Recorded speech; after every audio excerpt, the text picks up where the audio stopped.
वो आपके पास भी होंगे। अब इसके अंदर धैर्यता देखी जाती है कि कौन दूर तक के इस स्थिति को लेकर जाता है, और जो स्थितियां अच्छी कदमों के साथ आगे बढ़ती है वो आज के उतार चढ़ाव में बिल्कुल भी भ्रमित देखने को मिला। जहां भागलपुर में करीब अच्छी खासी मेगावाट के लिए इसने अपने संयंत्र के लिए वर्क कर रहा है। दूसरा, अभी मैंने आपको परसों भी एक न्यूज़ बताई जहाँ मध्य प्रदेश के अंदर भी इसने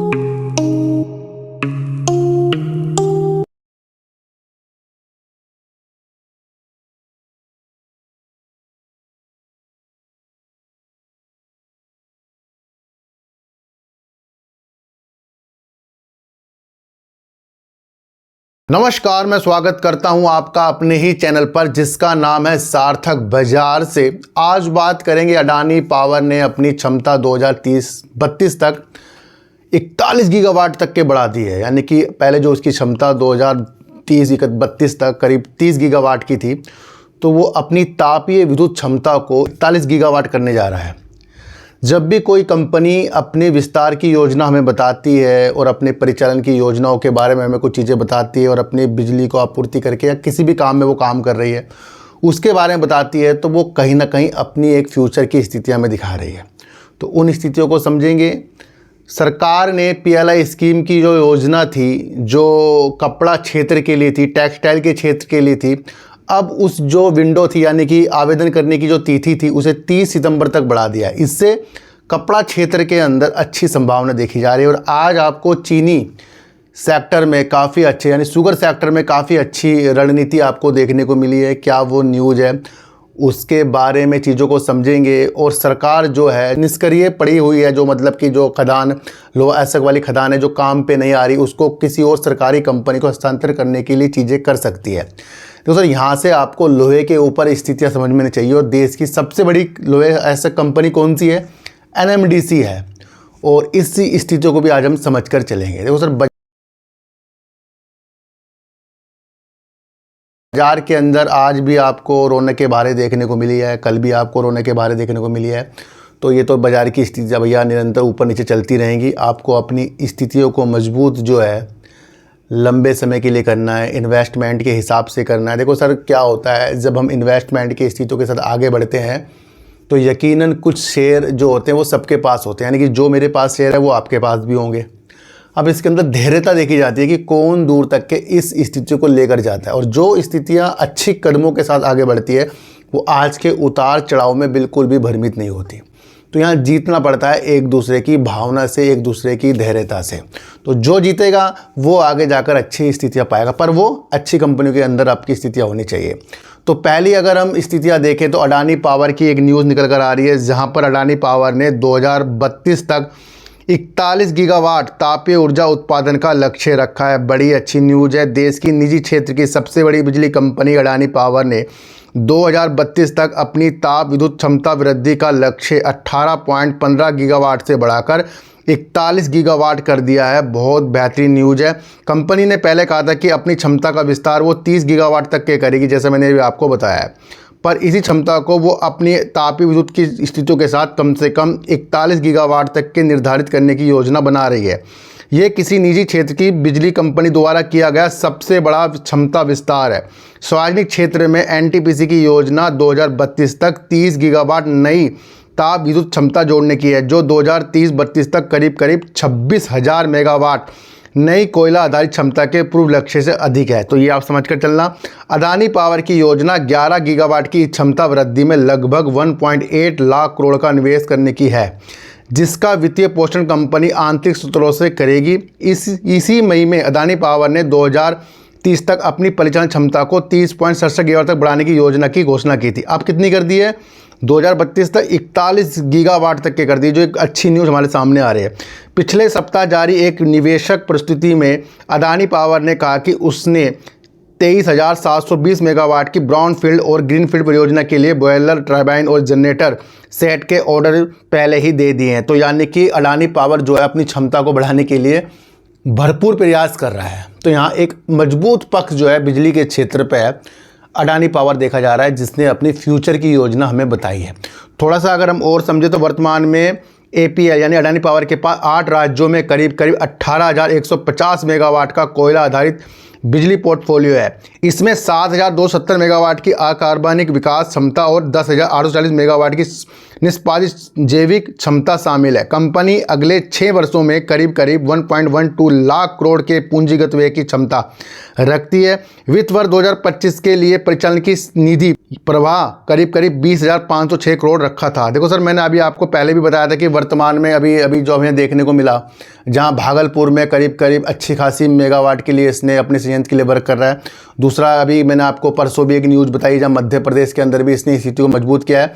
और इससे पहले अगर हम चीज़ों को और समझें तो कंपनी वर्तमान में मध्य प्रदेश के महान में करीब 300 मेगावाट की 3 ब्राउन फील्ड परियोजना के अलावा छत्तीसगढ़ के रायपुर और रायगढ़ में करीब 1320 मेगावाट की विस्तार परियोजना का निर्माण कर रही है। तो ये एक अच्छी स्थिति है जहां कंपनी अपनी बिजली संयंत्रों का घरेलू कोयला खदानों या अंतर्राष्ट्रीय बंदरगाहों को निकट रणनीतिक रूप से स्थापित करने की योजना बना रही है, जिससे वे अधिक कुशलता से कोयला प्राप्त कर सकेगी और बिजली की अधिकतम मांग के समय अधिक लाभ प्राप्त कर सकेगी। तो यहाँ स्थितियाँ जो है अडानी पावर ने अपनी बेहतरीन तरीके से, देखो सर मैं आपको फिर कह रहा हूँ, एक कंपनी का जो इस टाइम परिचालन है करीब 18 गीगावाट का है। पहले उसने उसे 30 गीगावाट तक के लक्ष्यों के साथ 2030 तक के रखा। अब उसने इस लक्ष्य को और बढ़ाकर 2032 तक 41 गीगावाट कर दिया है। और उसके लिए जो भी चीज़ें होंगी उसने पहले उसके ऑर्डर भी दे रखे हैं। देश के अंदर बिजली की मांग बढ़ती जाएगी और उस स्थितियों के साथ अडानी पावर अपनी स्थिति को मजबूत कर रहा है ना। तो ये खरीदने और बेचने की स्थिति नहीं है, ये हमें किसी कंपनी के बारे में उसकी परिचालन, उसकी विस्तार की योजना समझ में चाहिए।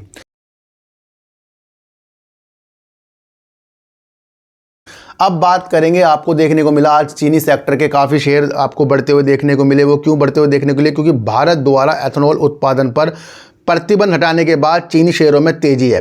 विश्व के दूसरे सबसे बड़े चीनी उत्पादक देश भारत ने गन्ने की आपूर्ति में कमी के कारण चालू विपणन वर्ष में एथेनॉल उत्पादन सीमित कर दिया था। तो ये आप समझकर चलना, सरकार द्वारा गन्ने से एथेनॉल उत्पादन पर सभी सीमाएं हटाने के बाद आज शेयर बाजार में भारत की चीनी शेयरों में तेजी आ गई। 1 नवंबर 2025 से शुरू होने वाले नए एथेनॉल आपूर्ति वर्ष में चीनी मिलों को बिना किसी मात्रात्मक प्रतिबंध के एथेनॉल उत्पादन की अनुमति। देखो सर, ये एक बड़ी न्यूज़ है जहां 1 नवंबर 2025 से चीनी कंपनियों को किसी भी मात्रात्मक यानी कि किसी भी चीज़ों के अनुसार नहीं बताया सरकार कि भाई आपको इतना बनाना है, इतनी मात्रा बनानी है।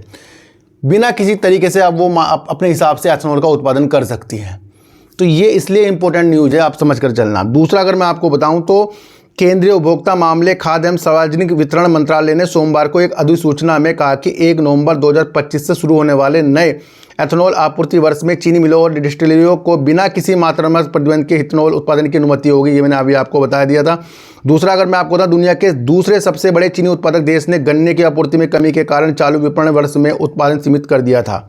तो अब ये तीसरी स्थिति को हम और बढ़ा रहे हैं। तो दुनिया का तीसरा सबसे बड़ा तेल आयातक देश भारत 2025-26 तक पेट्रोल में एथेनॉल के मिश्रण को 20% तक बढ़ाने का लक्ष्य रखता है। नए सत्र में गन्ने की आपूर्ति में वृद्धि होने की उम्मीद है, क्योंकि लगातार 2 वर्षों से पर्याप्त मानसूनी वर्षा से किसानों के फसलों के अंतर्गत क्षेत्रफल बढ़ाने में मदद मिली है। रॉयटर्स ने महाराष्ट्र के एक चीनी मिल मालिक के हवाले से कहा, यह स्वागत योग्य कदम है। सरकार को एथेनॉल की खरीद की कीमत भी बढ़ानी चाहिए ताकि मिले किसानों को सरकार द्वारा तय गन्ने मूल्य का भुगतान कर सके। तो कहीं ना कहीं हमें देखने को मिल रहा है कि अभी तो एथेनॉल की भाई कितनी मात्रा बना सकते हैं, लेकिन अगर ये इस तरीके से एथेनॉल के रेट बढ़ेंगे तो ये भी चीनी मिलों, कंपनी के लिए, किसानों के लिए बेहतरीन चीज़ें हैं। तो इस कारण आज आपको शुगर सेक्टर में तेज़ी के संकेत देखने को मिले। काफ़ी लोग कहते हैं सर रेनू का शुगर नहीं भाग रहा है, ये नहीं भाग रहा है, वो नहीं भाग रहा है। भाई एक सिचुएशंस होती हैं। चीनी की चीज़ें देश के अंदर चलती जाएंगी, एथेनॉल की स्थितियाँ और बढ़ती जा रही हैं। तो कहीं ना कहीं आपको वो धैर्यता लानी पड़ेगी जो आपको फ्यूचर दिखा रही है। मैं आपको फिर बता के जा रहा हूँ। तो आज उतार और चढ़ाव से क्या हमें पिघलना और क्या हमें निराश होना, ये आप समझ कर चलना।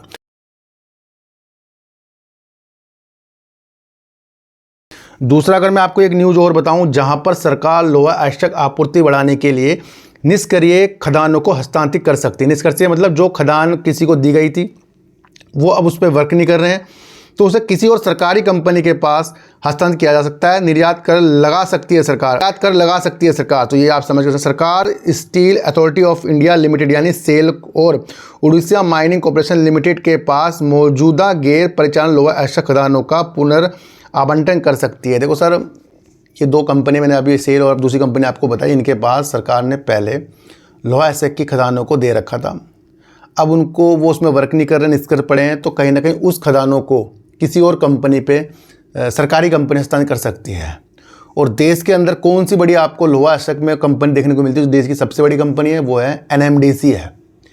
तो NMDC एक बेस्ट कंपनी है, मैं आपको फिर एक बार बता दूं, जो लोहा एसक पे और अन्य धातु पे अच्छा खासा वर्क करती है। यहाँ से स्थिति आपको समझनी चाहिए कि जब ये 2 कंपनियों के बारे में यहाँ डिटेल वीडियो आई है कि भैया न्यूज़ आई है कि जो इनके पास चीज़ें दी गई थी उसमें ये वर्क नहीं हो रहा, तो वो किसी और को हस्तांतरित की जाएगी, तो ये तीसरी कंपनी के लिए बेस्ट हो जाता है, ये आप समझ कर चलना। तो भैया और इस्पात उत्पादन के लिए आवश्यक प्रमुख कच्चे माल की आपूर्ति बढ़ाने के लिए निर्यात कर भी लगा सकती है।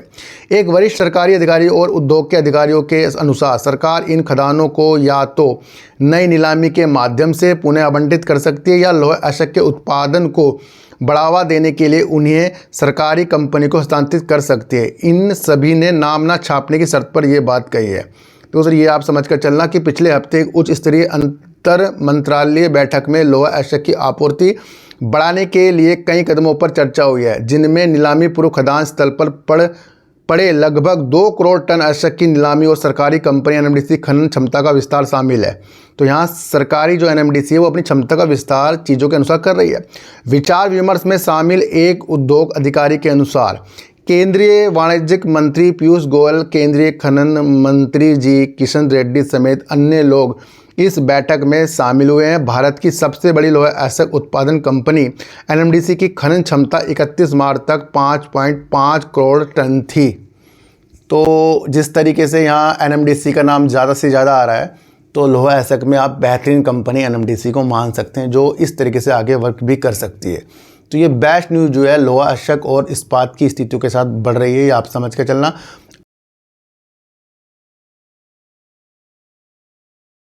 अब बात करेंगे टेक्सटाइल के ऊपर। एक न्यूज़ निकल कर आ रही है जहां पर PLI की जो स्कीम का फ़ायदा उठाने के लिए जो आवेदन की स्थितियाँ थी उसे 30 सितंबर तक बढ़ा दिया है, यानी कि 1 महीना और स्थितियों को बढ़ा दिया है। इससे टेक्सटाइल की स्थितियों के अंदर रोचक तथ्य मिल रहे हैं, जो एक प्रोत्साहन की स्थितियों को पाने के लिए और अवसर सरकार के द्वारा दी जा रही है, जहां पर टेक्सटाइल की बेहतर स्थिति हमें देखने को मिल रही है। क्या न्यूज़ देखने को मिल रही है? PLI कपड़ा योजना के लिए आवेदन की विंडो 30 सितंबर तक खुलेगी। सरकार ने सोमवार को कहा कि उसने उद्योग के हितकारों से प्राप्त मजबूत और उत्साहजनक प्रतिक्रिया को देखते हुए कपड़ा के लिए उत्पादन से जुड़ी प्रोत्साहन PLI योजना के लिए आवेदन की अवधि 30 सितंबर 2025 तक बढ़ाने का फैसला किया है। क्यों किया है? क्योंकि यहाँ पर जो भी इस मौजूदा स्थितियों को देखकर जो हितकार हैं कपड़े के लिए काम करने के लिए, तो वो उनको उत्साह हो रहा है। अगस्त में आवेदन आमंत्रित करने के हालिया दौर में मानव निर्मित रेस परिधान कपड़े और तकनीकी वस्त्र क्षेत्र में 22 नए आवेदन प्राप्त हुए हैं। कपड़ा मंत्रालय ने एक बयान में कहा, सरकार संभावित निवेशकों को इस योजना का लाभ उठाने का एक और मौका दे रही है। तो यानी कि ये टेक्सटाइल के लिए एक अच्छी न्यूज़ है। इसमें कहा गया कि आवेदन विंडो बंद होने के बाद कोई भी आवेदन स्वीकार नहीं किया जाएगा। अब तक PLI योजना के तहत 28,711 करोड़ रुपए के प्रतिबद्ध निवेश वाली 74 भागीदारी कंपनियों को लाभार्थी के रूप में चुना गया है।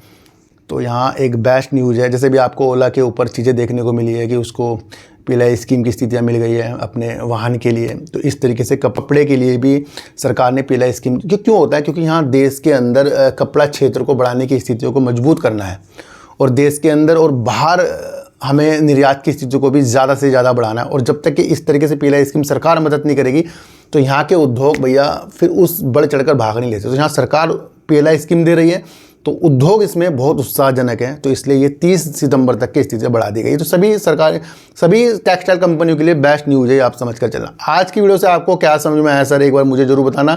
किसी को भी शेयरों को खरीदने बेचने की सलाह मेरे चैनल पर नहीं है, क्योंकि मैं शेयरों की बात नहीं करता, मैं कंपनी के न्यूज़ के ऊपर वीडियो बनाता हूँ, ये आप समझ कर चलना। मेरा कोई टेलीग्राम कोई व्हाट्सएप ग्रुप नहीं है और ना ही आज तक मैंने बनाया है। तो सर सच्ची वीडियो देखिए, अच्छी वीडियो देखिए, समझ कर दीजिए, चीटी को आटा दीजिए, गाय को रोटी दीजिए और अपने बच्चों को ज़्यादा से ज़्यादा प्यार कीजिए, क्योंकि बच्चे ही आपकी मासूमियत से किस्मत पलटेंगे। तो फिर मिलेंगे आपसे नई वीडियो के साथ, जब तक के लिए नमस्कार।